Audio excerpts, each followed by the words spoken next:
Hey guys, it's the Loud Guys. Today we are going to watch The Rise of USA. So this is a kind of a mini documentary made by Pettersson. So he made this, and this is about the rise of USA. So we have to see like what it is all about, because we have seen how big USA is at this point of time, and we have seen some glimpses of its history, but we don't know like completely how it rose up to this and what happened and like what are they going to show about it. So let's see in this video. And we all know that in the history, basically, the Britishers were the one who was, who was so strong, who were so strong because they looted the each and every country of the world. That's the reason they were very strong and they were, rich. But how? But the question is that how the America became so rich as compared to Britain. So and how it has developed so much, and what they did for their country, that the country became so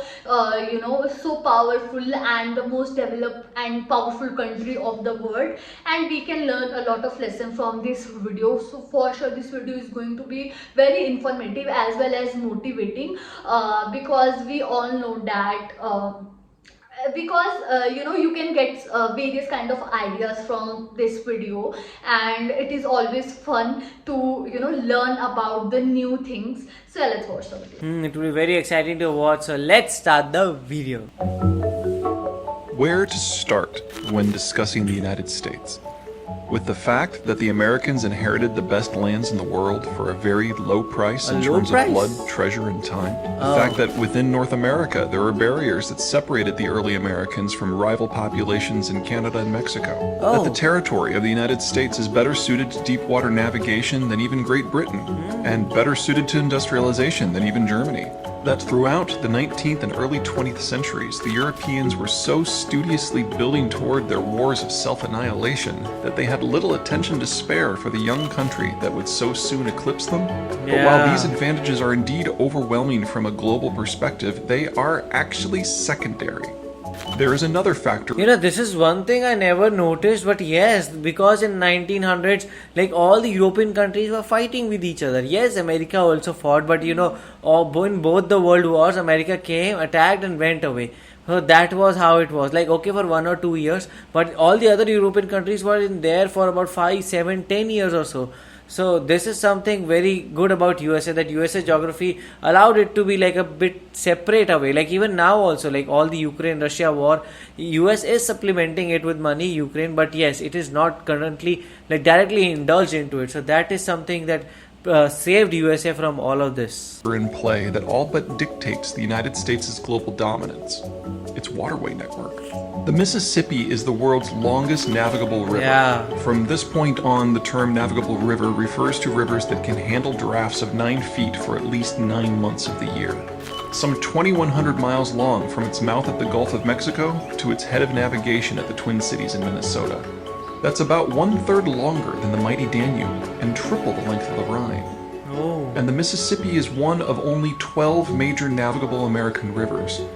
Collectively, all of America's temperate zone rivers are 14,650 miles long.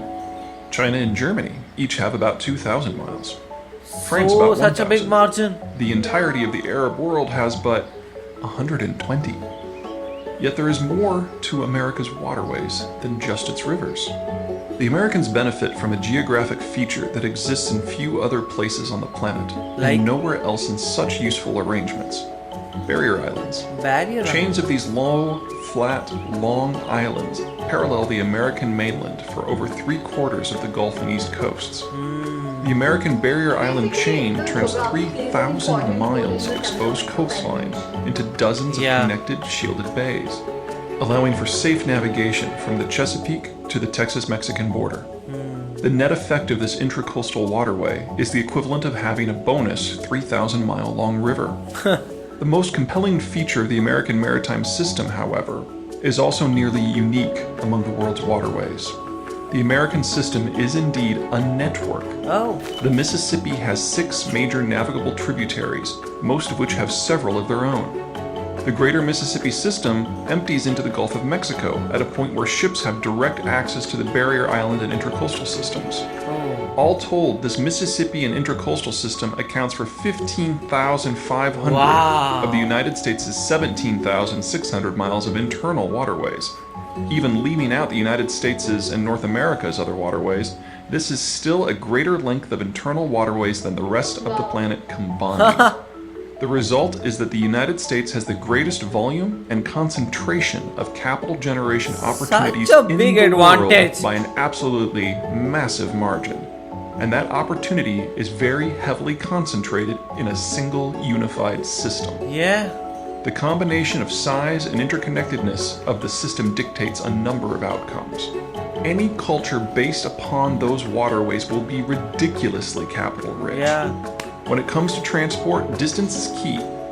Low costs of transport allow goods to be shipped farther, and the more efficiently you can move goods from areas of high supply to areas of high demand, the greater the range at which your goods are competitive.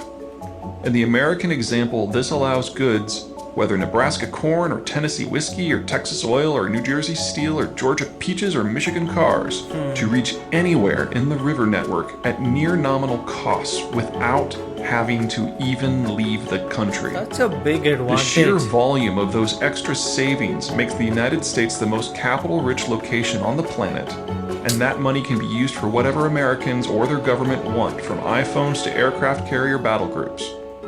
One of the things that the Americans have traditionally not needed to spend that money on is artificial infrastructure.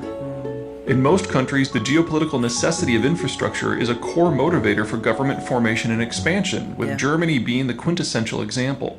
Roads and rails do not come cheaply, so taxes need to be raised and government workforces formed. Not so in the United States. Why? Even in US, no. The rivers directly and indirectly eliminate many barriers to economic entry and keep development costs low. Even the early smallholders, pioneer families who owned and worked their own plots of land, found themselves able to export grain via America's waterways within a matter of months of breaking ground. Man, it's a recipe so for small advantages. government and high levels of entrepreneurship.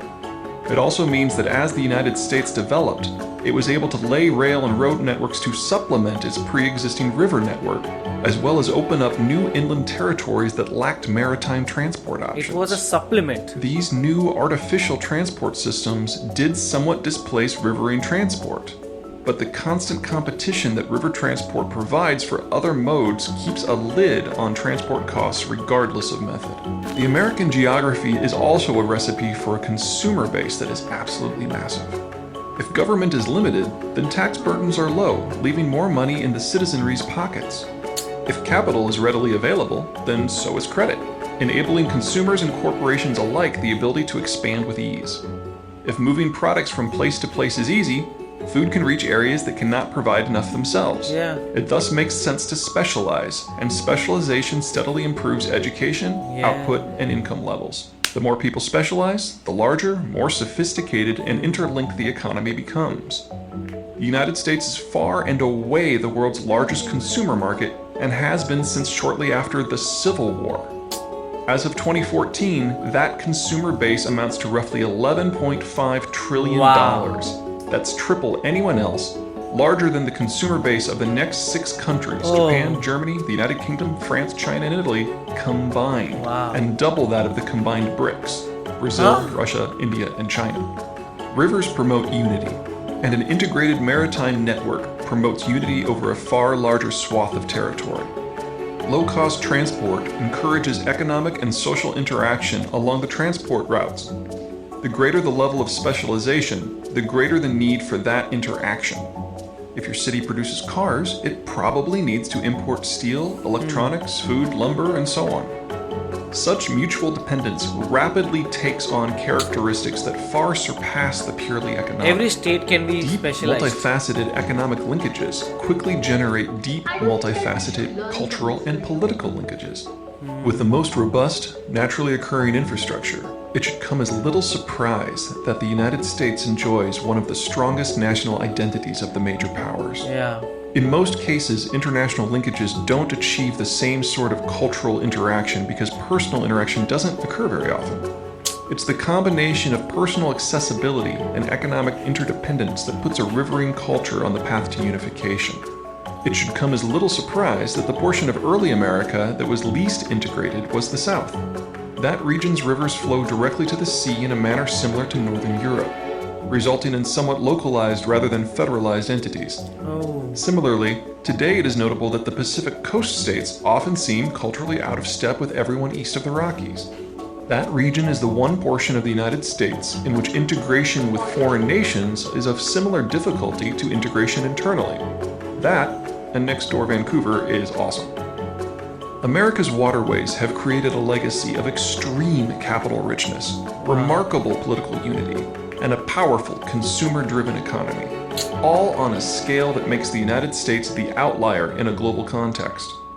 And all that with a government that is relatively small in personnel and resources for a country of its size. So this video was an eye-opener because like I knew that US geography was OP. Even I have seen a video like that about how US geography is OP. But in this video it was very extensively talked about how rivers were so important for US. And he said that okay, this made sure that US had to become this rich and had to become this good. But I feel so yes, okay, the US had everything good. I think so, all the geography and everything. But I would have to say that also the people of USA were also very hardworking because they made sure, because we have seen that with Venezuela. Like Venezuela is also one country, it has one of the largest oil reserves, but it is still one of the poorest countries. Why? It is because like Venezuela does not know or does not have not properly used it, and also all because of all the international sanctions also, and there are many other corruption things. Because of that they were never able to use that oil reserves properly. But if we see in the case of USA, it has everything and it has utilized everything, because of which it is such a big superpower. And also those waterways were very very important, because in India also we have so many rivers, but I don't think so we have communicable rivers. The rivers we can go where big ships can go, because I have seen like the rivers kind of like go off in the summers, and due to that you cannot do that with the ships. So this is something I think so a big advantage for US. Yeah, seriously, this video was so informative, and we got to know that the geography plays a very important role in the development of any nation, and we also got to know that the waterways are playing an important role in the development of the America. And I do think that previously we have watched that Britain video, and there on that video a guy also said that the geography played an important role in the life of the Britisher. Basically, they use the waters for the export and import, and same here in the America. Government is playing an important role. Government is using rivers and the seas for import and export, and we everybody knows that the land export and import is expensive as compared to the sea export and import. Basically, the America is using their land, and they are taking as much as advantage they could take from the rivers. But it's not same here in India. If we talk about the rivers like Ganga and Yamuna, Satluj, so for us these rivers are using only for the holy purpose only. We are not, I don't think that we are not using it for the export and import. Even we do not have that much facilities as compared to the America. This is the other reason, and I do believe that if the any nation wants to do development, so there is only a hard work and the smartness of the people behind it. So we have to say it's not only like that the Americans are only hardworking people. No, you guys are hardworking, as well as you guys are smart, so smart. That's the reason why the America is so powerful country and the most rich country in the whole world. Yeah, the thing is right. Chalo, 1, 2, 3, go. Yes, and that is why it is so powerful. So what do you guys think about it? Do let us know in the comment section below. So do like, share and Subscribe. Bye.